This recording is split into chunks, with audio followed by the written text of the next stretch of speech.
we formally began, has been a sharer of words of Torah in many different facets and many different modalities for decades. And so it's our delight to celebrate with her this extraordinary accomplishment, to share with her the backstage of some of the stories that she's retelling, and to be in conversation about what these themes and what this process and what these relationships might mean for us. So, our plan for the afternoon is that Joanne is going to be sharing a series of excerpts from the book itself. So, you get a little taste if you had not yet begun it. I have a couple of questions that I have been dying to ask Joanne that we'll unpack together.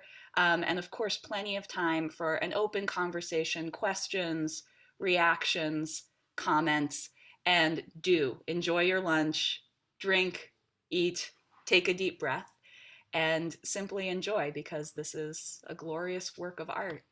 Thank Joanne, you. where do we begin today? Thank you so much. And I have to say, I don't actually recommend launching a new book during a pandemic. But as it turns out, it definitely has what to say for what we're living through. So I want to thank, really been looking forward to this, and I so want to thank the Shul for sponsoring it, and especially Jesse Katz for helping me get things organized, and of course, very much Rabbi Rapport for taking the time to be here and also to prepare with me. So as the Rabbi said, I'm going to read a succession of 5 short selections from this book. I've chosen them with an eye to giving you a sense of the book's key concerns, but also to give you a sense of how it goes back and forth between my mother's illness and my own. So, in the high quiet above the earth, migrating birds can hear life itself, the beat of wings and of breath taking them to where there is food and where they can breathe, the cycle beginning again every year. They sweep the sky in flocks so thick that they shadow the land below. The monarch butterfly, 1/5 of an ounce, finds its way the length of the continent north to south, fueled by air, sweet air setting wafer wings in vibration. From every room in her apartment, I can hear my mother's breath, the steady hiss of force, not her own, drawing from tubes and canisters in the interstices of television sound. Clear plastic is clipped in her nostrils, crossing her face. Tubing curls and uncurls in her wake. She turns and whips the knotting line behind her, untangling and clearing, making her careful way from the hall to the kitchen. She is feeding on oxygen. Her breath used to quicken in the summer sun as she inhaled in even gulps between sets of tennis, balancing casually on the handle of her racket. What required air, she could easily do. Take the green lawn with the mower in long circling rows, leaving stacked clippings drying behind her in the heat. Rake the heavy leaves to the curb at the chill, wet end of autumn. Paint the kitchen walls, unload groceries from the car, lug bags up the sidewalk from the garage, jam open the screen door with one crooked arm while she balanced a sack of canned soup and frozen vegetables and a half-gallon of skim milk with the other. She'd wait for my little sister to climb the back steps one by one, and then steer her through the spring door that strained against her own back. Scoot. My mother's oxygen is delivered now, pumped into a green drum half my height in the front hall. She fills a canister when she leaves the house and straps it to her back, counting the minutes. Breathing has become work. She crosses slowly to the window every morning, laying down a cord trail behind her bathrobe, and pours seed for the birds that wait at her feeder. In her little yard, cardinals and jays screech and flicker, bold red and blue above the ragged lawn.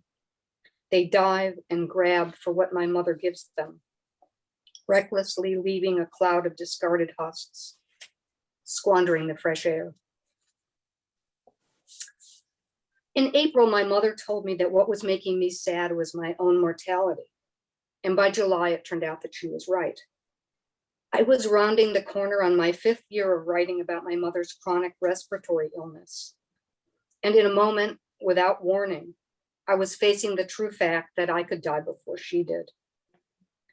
My plan had been to follow my mother's illness in the present tense so that I could draw closer to her while she was actually living end of life. I was hoping that by not waiting for the retrospective point when I could look back and read in reverse, I would create the potential for illumination. And indeed, the limitations of my own freshly 60-ish anxieties about aging had been revealed to me by the way my mother has lived these years. For she has remained determined to wring whatever pleasure she can from each day, rather than to peer ahead at death, a death that we all know could well take a painful, suffocating form. My mother has proved to be stubborn, sometimes hilariously so. When she had to move out of her apartment, she refused to relinquish her stockpile of plastic margarine containers, that dates me probably, and her collection of mock turtlenecks, including the stained ones that she pulled out of the donation pile, announcing that she would just wear those backwards. Yet she has also proved to be miraculously adaptable. She has faced and accepted 24/7 oxygen supplements, enduring the breathing cannula that hisses and drips and makes her nose drip wherever she goes. She continues to play ping pong with a 5-pound oxygen tank slung across her chest. So I had been learning from this writing project and even acquiring an unanticipated humility, the effect of standing in attentive proximity to the unadorned courage required to live and to breathe every long day. And then suddenly, late one summer afternoon, words began to drift out of my mouth on a trajectory of their own. It seemed at first like a stroke, though I was still me enough to weep at the thought of being carried on a stretcher at rush hour into an elevator crowded with my neighbors. Over the next days, I would become unrecognizable to myself, a person diagnosed with a potentially fatal blood disorder, forever a person with a scar on my neck, insert here, where the flesh was cut and a tube for total plasma exchange jammed into my jugular vein. If I was now someone whose life had been saved, I was also now a patient, as chronically ill as my mother. Are you in pain? A nurse asks on my first morning in the hospital. Pain changes everything. I'm glad not to be able to answer no, not only because I am relieved to not be suffering, but also because I'm not ready to see myself in the hurting bodies of the patients all around me. Day and night, I can't help overhearing from the other side of the curtain in my room, doctors telling other human beings that their lives will never be the same. That's a hard load you've given me, a roommate tells her young doctor. I'm not sure I know how to bear it.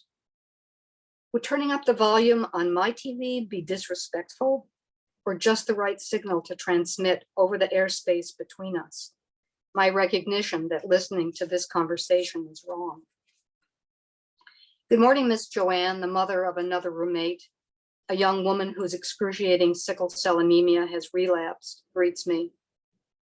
Scratching my dirty hair, outrageously bound in a bright pink band to secure heavy tubing to my head, I am disbelieving when I catch sight of myself in the mirror. If Pebbles were hospitalized, I mentally titled this image. Who am I now?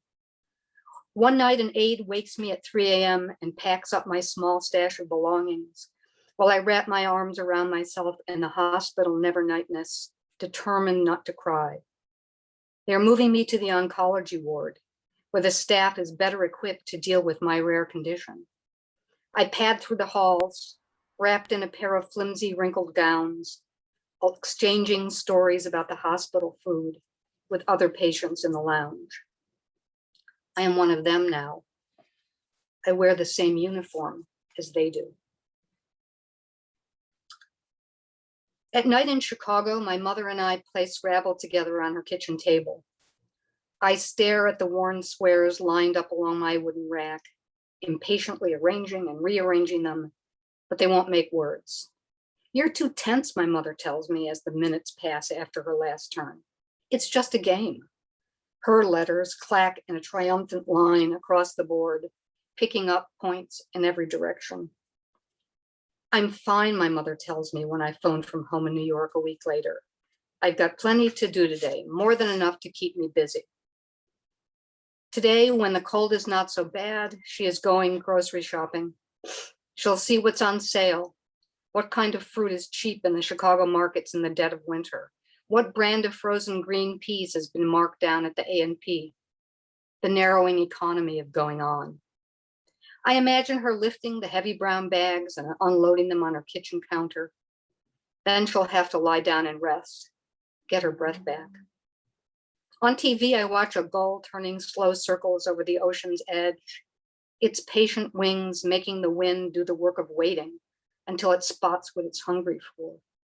The gull drops headfirst to the sand and rises, a shuttered clam in its beak, dropping and retrieving and dropping again from high in the air until the heavy shell splinters on the rock below, leaving moist, helpless flesh exposed on the sunny beach. Loss is the currency of survival, I know, but witnessing is too much for me to bear. That's the road we travel, a man tells a young television interviewer after a member of the chorus in which he sings, men and women in their 70s and 80s and 90s, dies the night before the concert for which they've been preparing for months. My mother is traveling that road too, moving at her own pace, saying only what she needs to say. Her way is the way of doing until there's no more to be done. Not the way, my way of words. This is the last section. If my disease were an animal, what would it be? Would it be a bird of prey, an eagle dropping without warning from the sky, its talons, the surprising source of the great bird's power, gripping what's alive and taking it away? My disease too finds me without warning, assailing me, throwing me on the defensive. No one knows its cause. In the emergency room, my clothes are taken from me, my blood drawn. I will be wheeled through long, dull corridors into the blinding lights of surgery, where a masked stranger will carve my living flesh, open a path into my warm throat, locate the blood circulating deep below the surface. Over the past years, I have been forced to accept the animal truths of my human body. I've witnessed my own blood drained, exposed to day's light, mixed with the plasma of others, turning me back to the elemental rawness that few must face, much less see in themselves. My doctor presses the cold disc of his stethoscope over the thin fabric of my gown, listening for the heart. Just a beating thing, really, driven by surging blood and by the untamable urge to live. But if the diagnosis of a rare disease means consignment to wildness, it is also a call to the imagination.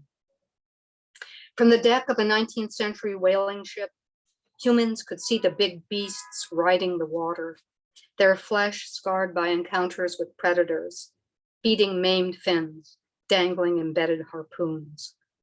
On their bodies, the relentless pitch of survival was made visible to the naked eye and the dark threat of the unknown. Though he survived his fall overboard into the roiling sea, Herman Melville's deck boy Pip was forever altered in Moby Dick by the sight of, quote, God's foot upon the treadle of the loom. Nor can I return to the certain safe place I came from. 2 decades ago, I peered over the gritty rim of the universe at the Grand Canyon, into the void where what time and water can do, even to solid rock, is revealed. But I am no longer a tourist of boundaries. Illness is a wild dream, remote as the far edge of night from what we think we know. And when it envelops us, when it fogs and transforms ordinary life, we can only hope, I see now, to emerge a little more fully awake. Thank you.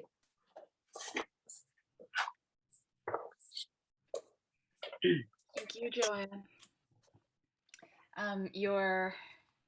Your prose is poetry, and something that struck me so deeply about this book is the way that the language continually um, straddles that boundary. You know, Thank you. makes it not only just unrecognizable but unimportant. That your ability to describe these experiences with such transcendent language. Of That means a lot to me. Thank you. course. So, most of the questions that I wanted to ask you revolve around how you came to this point today in a couple of different contexts. And I want to invite everybody who's in the room with us, your thoughts, your questions, your feelings that you want to share with Joanne. Please. I am starting our conversation so everybody has a little bit of time to process and sort of let her words work through them. But if ever you want to virtually raise your hand, which you can do at the bottom of your screen, if you hover to the bottom, you see the red button that says leave. Please don't leave. But to the left of it is a reactions tab. And within that reactions tab, you have an option to raise your hand virtually, or to put into the chat, just type straight in, I would like to speak, or whatever your question is. Please, this is a group conversation that I have the privilege of starting, but not monopolizing. So, Joanne, how did you get here to the writing of this book? And to begin that story, I'd love to hear more about how you came to CBST, how you came to be surrounded by many of your dear friends who are in the room with us today, and how that sort of surrounded you as you were going through this journey with your mom and yourself.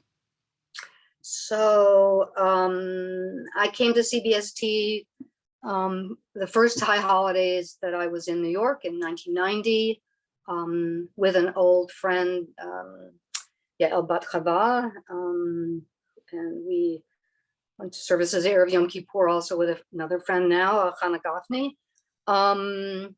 And CBST was just felt like the right place for me. And at that time, it was a much more grassroots, casual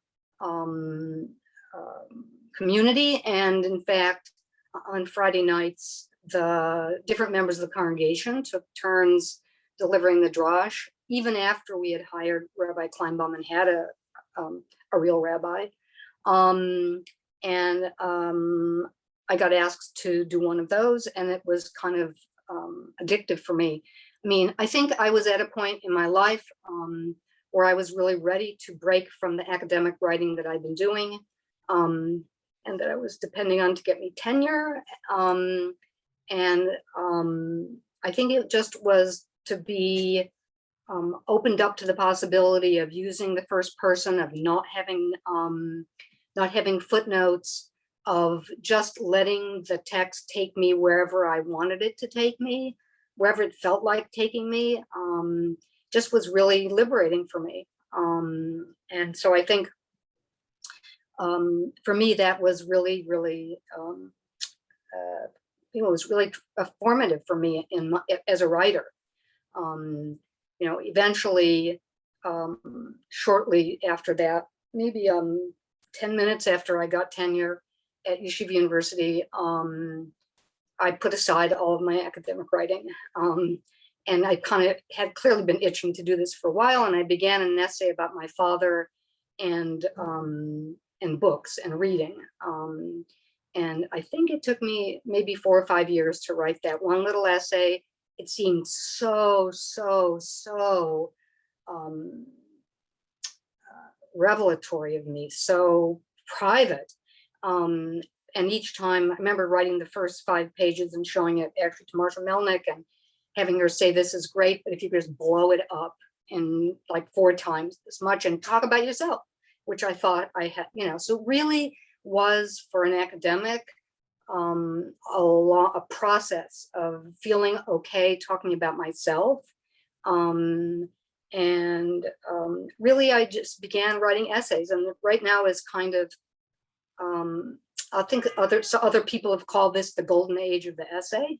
Mm. And I've never started writing a book. In the case of either the memoir that preceded this one or this one, I just wrote essays, and then they began to acquire a form that felt as though it be amplified in the form of a book. But so my first essay was really about my father and what books meant to him, the outrageous amount that books meant to him, really, the pathological amount, honestly. But I can still remember the look on his face when I dropped my copy of the children's version of Kon-Tiki into the bathtub. But anyway, that was the route I took. And then I was very lucky to be at an institution that allowed me to shift my focus, though I'd been hired to teach American literature and culture. My background was American studies. Allowed me to shift my field and still teach some of those courses, but begin to teach, though I'd never taken a course in creative writing, begin to teach courses in writing nonfiction, and then eventually in writing about illness. So I was really lucky to be able to move my field in a way that not every institution would have let me, and to be able, and to be able to be in the classroom with this work, which was fantastic for me. And I'm hearing sort of a motif, these footprints from academic writing of having a text, a corpus, a body of work that you're examining, that you're transmitting to other people, and then certainly the practice of writing divrei Torah. And once again, you have this body of work, which is your material that you then transmit, perhaps with more personal investment and also more personal revelation as you work to bring the text to relevancy to your listeners today. But to do that with your own body, literally, is quite a departure. What was it like for you? You said it was sort of difficult, but I'd love to hear a little bit more. Shifting your orientation to the body that you study, being the bodies of those you love and Right. your own. I mean, even I'd say from those divrei Torah, one of them, I guess not. I guess I never gave divrei Torah on the Binding of Isaac because that always fell on the second day of Rosh Hashanah. But I ended up with a midrash about it in my first book, and really thinking about. I remember Rabbi Kleinbaum saying, how are we supposed to know the difference between, Abraham hearing these voices, and telling them to kill his son, and son of Sam being told to go out and kill people, that's obviously one of the most evocative passage, partial, and for me that also felt like, what is it like to have your father feel as though his hopes for spiritual greatness are more important than your life, and what is that like for Isaac's body to be basically taken up the mountain with a knife present that he's already asked about. So I think one of my discoveries, and I think I actually wrote about it in a different essay in this book. I think this may seem like especially this year, a little like I was a little slow in the draw, but I think one of my discoveries in being ill was that I am a body. All the time I was growing up, my father was a doctor. He would always say, your health is the most important thing. And I would think, of course he thinks that, like if he sold, window squeegees, he'd think clean windows were the most, he sold Fuller Brush stuff. But I think even more than that, I think my sense that the body has its own demands, the body has its own agenda, the body, even in this, super sophisticated modern time of medical technology, there are many things medicine can't do. We really can't set the agenda for our bodies completely. And being seen as a body, I think in the hospital, that was really, I think that was really shocking for me. Even though obviously we all are bodies, we all know that. But I remember when I first was admitted at Mount Sinai, and they sent around a little team that's made up of medical students and residents, people at different levels of, in their training. And it turned out that team contained an old student of mine from YU. And he right away, I said, you're not examining me. He said, oh, I know. But I think the sense that was people were seeing, that people were seeing a body. And in fact, this is really not a disease, and it's really a disorder, a blood disorder. It's not an infection, but it's very rare. It's like 6 or 8 people in a million. So people would always gather wherever I went in the hospital. People would always want to see someone with this disease, thrombotic thrombocytopenic purpura. And so I was very aware that this was, that no one was interested in me, but in my body. And just, so I think that was something that really was that was a revelation to me, coming to terms with that. And I think, to me, it feels as though that was one of the kind of revelations of COVID and the pandemic, obviously still not over, is that, it's not this culture, we're still not at the point where we're ahead of illness. And so, and I think that's continues, people really haven't even accepted that. As I look around the Zoom room and see who's gathered here today, this is uniquely a group of caregivers in many senses. Every human being has grappled with their own illness and wellness and the pendulum swing in between. Never mind, as you so beautifully stated, like your own mortality is what's depressing you. Or I guess we have to give credit to your mom for those words. But the notion of also like being so intimate with somebody else's body and the sort of departure it forces you to take from their personhood in order to grapple with the graphic nature of their body's inner workings or failures, honestly. I mean, in academic ways, the sort of beginning of the story for me, my field is American personal narrative, and so constantly teaching the autobiography of Benjamin Franklin. And the autobiography is really a form that appears, in the revolutionary period with Enlightenment, and really with the idea that human beings aren't just bodies, right? That they are rational, human, that they can solve problems, that they can experiment, that they don't have to take things for, just truths to inherit them. And so much of American autobiography is about really the potential to create yourself from scratch, right? Thoreau goes out to Walden, Loretta Lynn's memoir is called Only a Coal Miner's Daughter. All of these are telling the same story of, pulling yourself up, recreating yourself, starting from scratch, using your own human resources. And I think it's really interesting that in the last 10 or 20 years, a lot of people have begun writing about their bodies, because bodies actually don't cooperate with that literary agenda. Yeah. They really don't. Not everything can be fixed. Not everything is within our power. And I might add that we're not just rational thinking human beings. We are these other things, which had been kind of pushed aside, in that earlier period. And that was really part of, Joanne, we hear you beautifully, but we lost your video. Yeah, there you are. Had to decline a phone call. So I think that's something that we really grapple with. We grapple with it in the language we use for illness.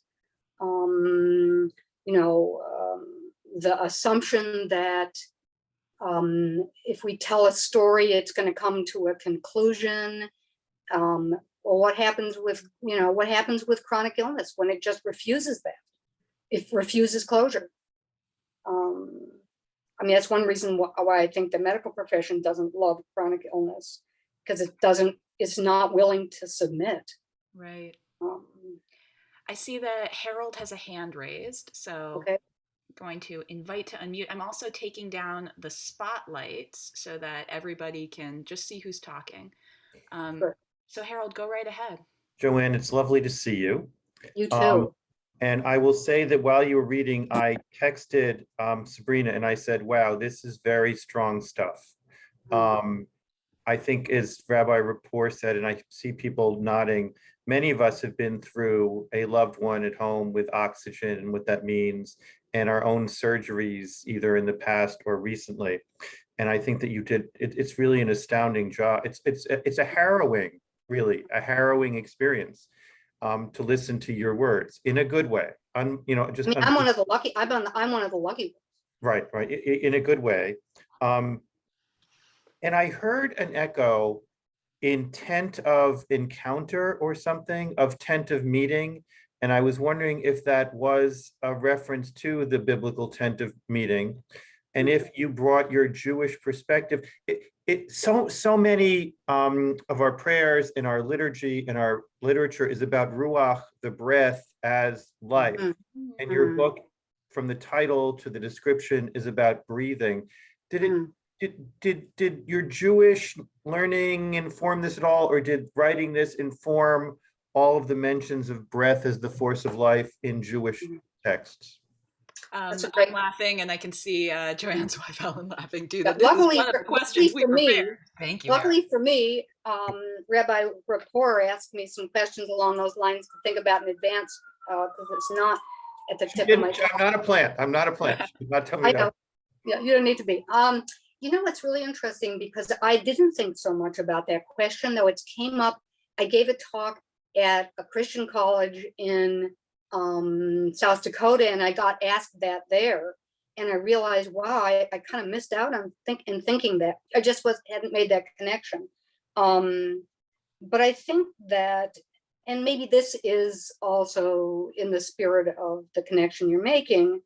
I mean, for me, I think that Judaism has a kind of a fundamentally constructive, a fundamentally creative point of view, you know, going forward, you know, the tradition of tikkun olam, putting in commitment to human power to make the world better, the habit of gratitude that Rabbi Kleinbaum talks about. I think the tradition of asking radical questions, who am I, you know, what matters. I think, and this does come back to the way you framed that question also, Harold.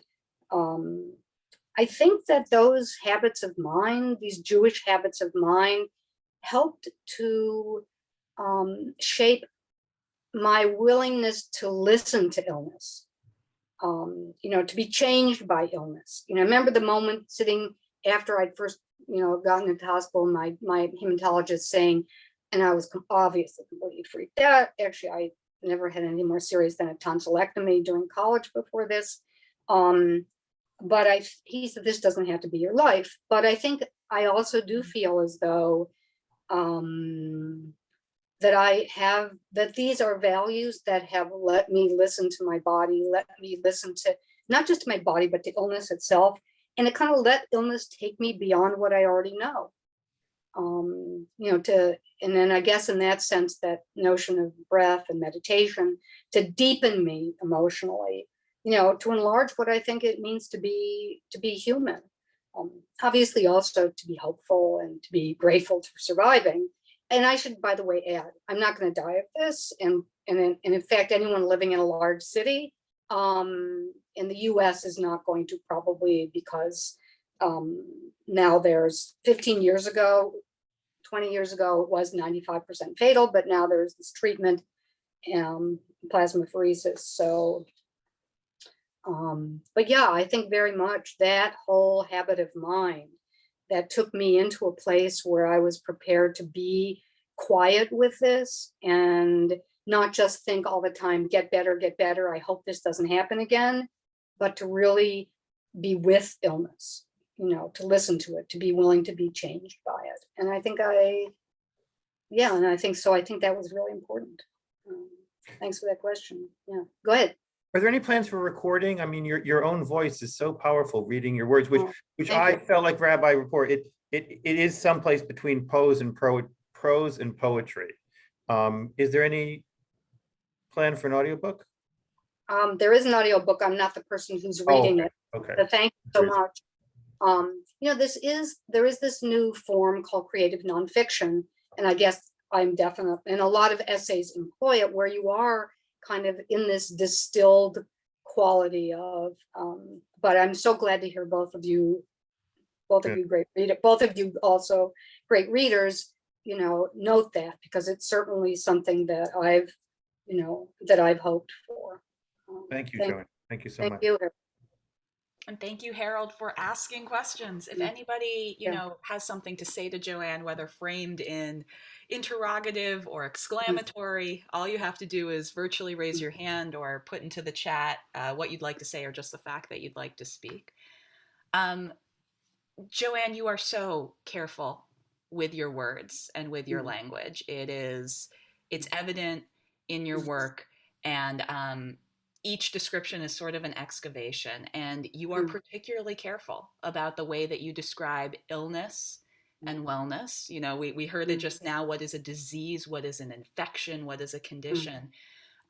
Talk to us a little bit more about what some of those designations mean to you, and as we've discussed, some of the politics behind the way one describes their physical state of being, or the way it's described to them. So I think probably one of the most famous formulations about this is from an essay by Susan Sontag called On Illness, where she frames the idea that everybody has passports to two different kingdoms, the kingdom of the ill and the kingdom of the well. And though you might not want to, sometimes you're going to have to use that passport to go to the kingdom of the ill. I don't want to oversimplify Sontag, although No if I one is said anything accusing about you. Sontag, it probably would be oversimplifying it. But I think one thing that chronic illness, and just that term chronic illness, like, what does that mean? I mean, I think, and that's, by the way, it seems to me, I've gone back to Abraham Joshua Heschel's The Sabbath, which I first read for a CBST retreat a number of years ago. And Heschel talks about Judaism as a religion of time, thinking about ritual and repetitiveness, and and that's part of what chronic illness is kind of a cycle of relapse and remission.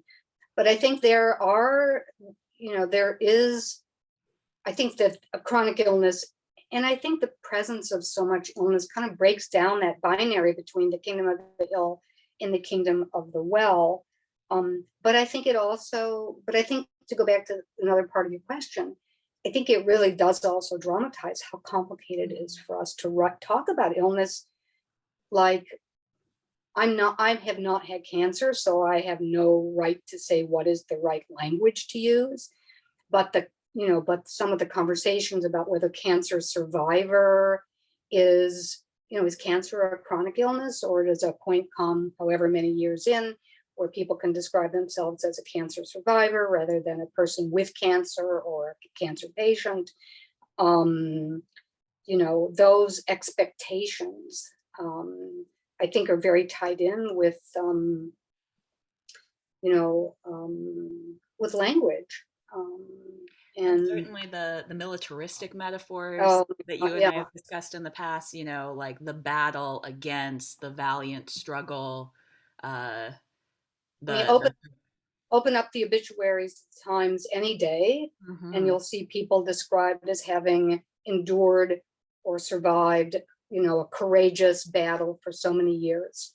And like, before I address whatever Sabrina's going to ask, I want to say, I don't have to be afraid of dying. So I want to just say one thing I learned from being in the hospital and spent, if you have a disease, if you have a condition like this, where you're getting treated for 3 hours a day, you feel fine, they're just waiting for your blood platelets to rise. You're basically spending their whole day walking around the hospital looking at other people. Maybe that's right, and maybe that's not right, by the way. And I think one of the things I really, really learned was that everybody's sick differently. So I don't have any wisdom on what is the right language to use. I only know what my own experience has been. And I am lucky. I don't expect to die from this. I know what to do if the symptoms come back. I mean, I ignored them the first time I had a relapse, so that I did put myself in danger, but that won't happen again. Um, so, but it must feel very different to have someone ask, how much pain are you in on a, I've heard people being asked on a scale of 1 to 10, and have that woman with sickle cell anemia say 11, you know. So I'm, you know, I don't know what it feels like to think, to know you're in danger all the time. Mm. Sabrina, go right ahead. Hi, Joanne. I love this idea of the concept of the kingdom of the ill and the kingdom of the well. And I think one thing I was hoping you might illuminate for us is, as someone who has lived in both places, and obviously these are your own experiences, so other people's experiences are different, but for people like me who haven't really ever lived in the kingdom of the unwell, and who are either being a caregiver or trying to offer support for people who are, what would you say, as someone who's been in both worlds, what are kind of like the best approaches? What's the language to either avoid or embrace? Or because I think for so many people, when it comes to other people's illness, their feeling is just, it's too much. I don't know what to do. It frightens me. I'm afraid of my own mortality. I don't know what to say, so I'm not going to say anything. And my sense is the saying nothing is actually worse. But I would love a sense from you of having traveled in both realms, what you would say, what you would offer. Ooh, that's a surprisingly hard question. Or maybe it's not surprisingly hard, because we all want to know it. I actually do think that it makes a difference, you know, to be thinking about what are people's fears. Like, I don't know. I think cancer is a particularly complicated question to talk about with people, because it is so frightening, and because, you know, we don't really know as much about it as we think we do. You know, and so, but I think respecting people, asking them, do you want to talk about this? You know, are you in pain? To me, it also feels, are you afraid? To be just asking people, what are you feeling? Are you afraid? Is there something I can do? You know, what can I do to be there for you? What can I do to be helpful? Those seem to me right questions to ask.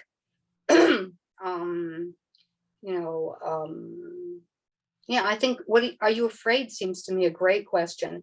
You know, when we arranged for my mom to get hospice care, that day I was with her and this nurse that was coming from hospice to arrange it, you know, went out to feed her parking meter, and I said to my mom, are you afraid of dying? And she had done this exercise in her synagogue where they read a series of texts about Jewish attitudes toward dying, and then they filled in this thing called 5 wishes, where they talked to their family about their concerns. And she said right away, I'm not afraid of dying, but I am afraid of being in pain. I said, well, that's why hospice is a good thing, because, you know, now we know that we have morphine. But, you know, I'd written this previous memoir, then I started writing these essays about my mom, and I wasn't telling her, because she kept saying to me, what are you writing about now? And then she goes, I really hope it's not me again. So I thought, like, I don't know if I can really tell her this, but I was at a writer's residency with a bioethicist, and I said, like, when do you think I need to tell her? She said, yesterday. So I met with my mom, and she read the stuff, and I don't know what I would have done if my mom had said, you know, I don't want you to write this anymore. But that is what she said. She said, I'm not afraid. You know, she said, I think you're really afraid. And as you watch me, you're getting more, this is your fear. So anyway, I think that's a question that goes really deep for just about everybody. For me, it feels like it's at the heart of being ill.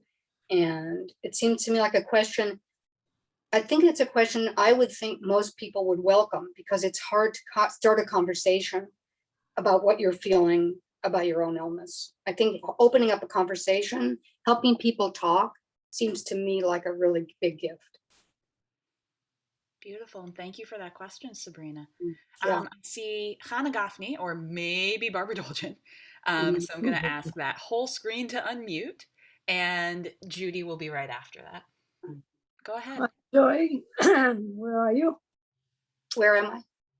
So you mostly spoke about it, but I'm gonna sort of ask you a little bit more. At that place where you moved from just being a caretaker, so to speak, right? You were taking care of your mother, and then all of a sudden you had to take care of yourself.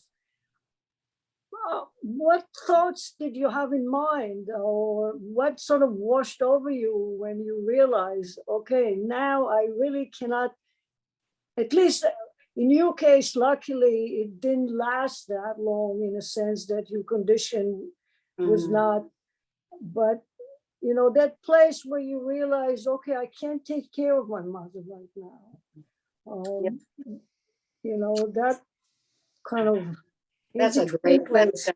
I mean, I think I was so shocked because that was what illness meant to me, my mom, you know, and in fact, I had written something, this essay called Whose Story Is It? Thinking about, like, do I have the right to be writing about my mom's illness and writing about her body, you know? So I was shocked. I just was so shocked. I mean, I think that's why, you know, my hematologist said that to me. And just each step of the way, like, you know, having a 3-hour procedure, you know, you're probably going to have to use a bedpan at some point. Each of those things, just the humiliation of that, even though, God, that's so benign compared to what so many ill people have to go through. Each of those, it just was, it really meant being a different me. And I think that was very hard to accept. You know, my mom, of course, was much older, you know, and I think it was really hard, very, very hard. And when my mom, you know, and I had a really hard time really thinking of myself as a sick person.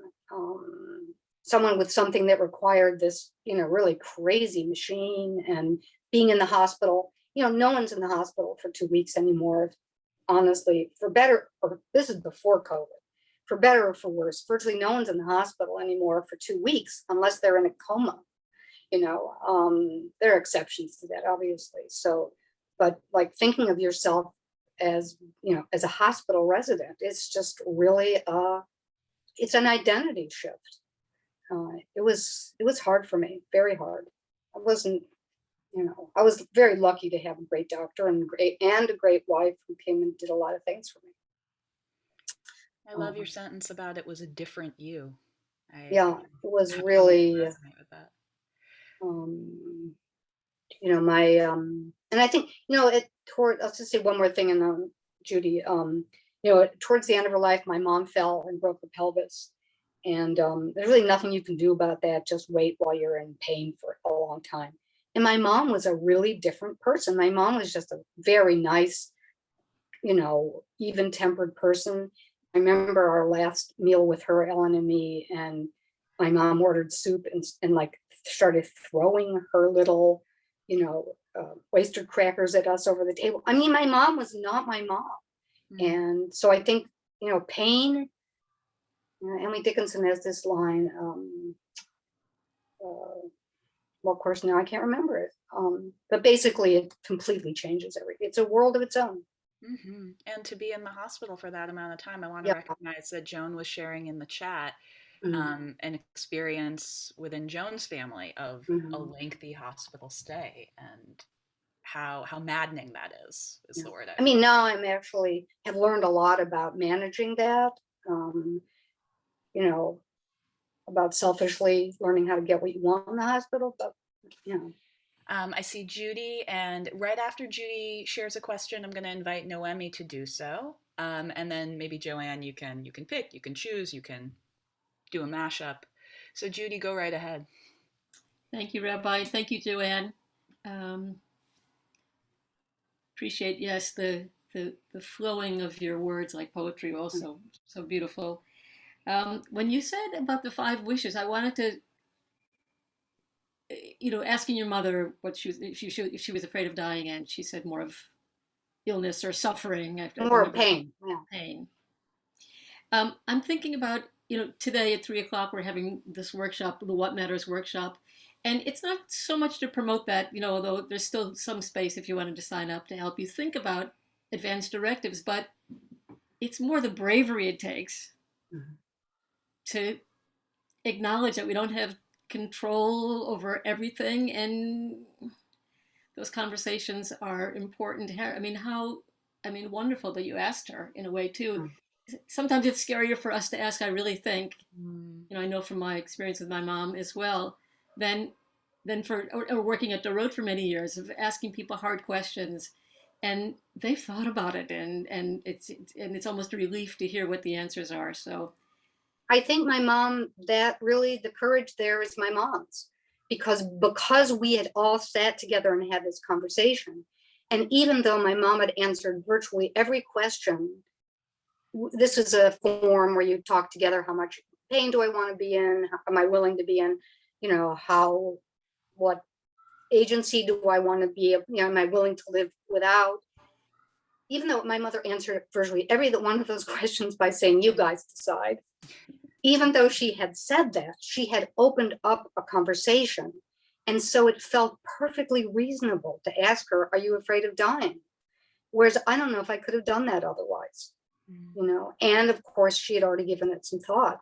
I think it's really hard. I remember that first time I was in the hospital, I was waiting in the basement of Mount Sinai, and they didn't have a bed, and this resident, and by the way, I was admitted on July 4th for 2 years in a row. And does anyone knows anything about hospitals? No, you do not want to go to the hospital in early July when everybody's had just like 1 second more experience than you have. So this resident came around and I was talking to him and he said this, that. I said, do you have any idea what you're doing? And he said, no. And I just think, the way that the ability to talk about what's happening in the hospital is very hard won. As it happens, the second year I came back and he was a resident, and he said, he came up to me and he said, so good to see you again, Professor Jacobson. I was like, I really owe you an apology. I should not have asked you that. I was really over the line. He goes, no, you were totally right. People should be asking that question when they're in the hospital. Making sure that the people that are taking care of them know what they're doing. And if you sense that they don't, you need to find out. I'm going to invite Noemi to share, and then Joanne, it's an open invitation for you to take whatever Noemi asks and just make it what you'd like your closing statement to be. Got it. Yeah, Joanne, I want to thank you for your reading. I can't wait to read the book, and I wish I could take your creative writing class. I think, I would gain a lot from it. But I just, my sister had ovarian cancer, I had breast cancer, and our mother was still alive at the time. And one thing that we both feared, both my sister and me, we expressed that to each other, was that we would go before she did. And that terrorized us, the idea that that order would be so upset, and I was just, I would want to hear from you whether that, and it sort of impeded for me my healing, because it was such an overwhelmingly powerful feeling. And, although I did want to get cured because I wanted to outlive my mother for sure. So I was wondering if you had gone through that yourself. I did definitely censor what I told my mother about what I was going through, which the second time around, once I knew what was going to happen, what it was like to be hooked up to a machine, see all my blood, but I definitely censored what I said to my mother, and I guess that was part of it. Thank you for what you said about teaching. I think one of the things about teaching college age students is they can't imagine any of these things so out of the predicted narrative happening. And it's really hard for them to, imagine, not to start with the idea that every illness story is going to end with somebody being cured. And what you just described, Noemi, is a story that runs the risk of having an ending that is unbearable, really unbearable, and could happen. And I think that's very hard as a writer in some ways to explain, but to face, I mean, but I think it's also the part of what makes writing important. And that is the willingness, you know, to go back to an experience. This is the hardest thing for me to talk about in class, to be willing to go to a scene, to go to a moment you knew, just the moment you just said, Noemi, to go to a moment that happened to you where you recognize something resonant, something like electric with emotion. And without starting by trying to place it within an idea that you already have, go and be there. Right. And I think that is, yeah, I think that's, to me, from myself, I can't speak for other people, that's where the good writing comes from. And I think it's really hard for someone until you get, I mean, I found that very hard for my students. In fact, when I once told one of my students, if you can't be in that place, your writing, you know, it's going to be really hard for it to get better than B+, A-. You're a really good writer. And then he said, I think I have to drop this class. And he did. And I think he did the right thing. Yeah. You know, he wasn't ready to be there. So, you know, unbearable things really happen. And yeah, I think it's really hard to be, that's what makes them unbearable. You know, narrative is a distorting thing, giving something a shape, A to B to C to D to E, when things don't always have that. We want that. We want, you know, every culture has an origin story, so we know where things began, as though there already was a beginning place. But a lot of illnesses, this isn't my insight, a lot of illnesses we don't even know. Where was the beginning, like, of cancer? We don't know necessarily. So I think this is why team city writing is important, but it makes it really scary. So what do I have to say at the end? I'm so grateful to people. I learned so much from these, you know, from these discussions. So I'm just grateful to everybody for the questions you've asked and for being here. And so buy my book, read it. I'd love for that. And love to hear from you after you read it too. Thanks to everybody, and to CBST and Jesse and to Rabbi Rapport. Thank you so much. I reposted the link to purchase Joanne's book in the chat from Bookshop, but Book Culture on the Upper West Side, or tell your independent bookstore, wherever you are, to start carrying this one. Joanne, you are such a blessing to us. Oh, and thank you. Thank you for your teaching in so many senses, your poetry, and your sharing. We really, really appreciate it. And we can't wait to have you back on the Bima for some words of Torah. Thank you so much. Thank you very much, all of you.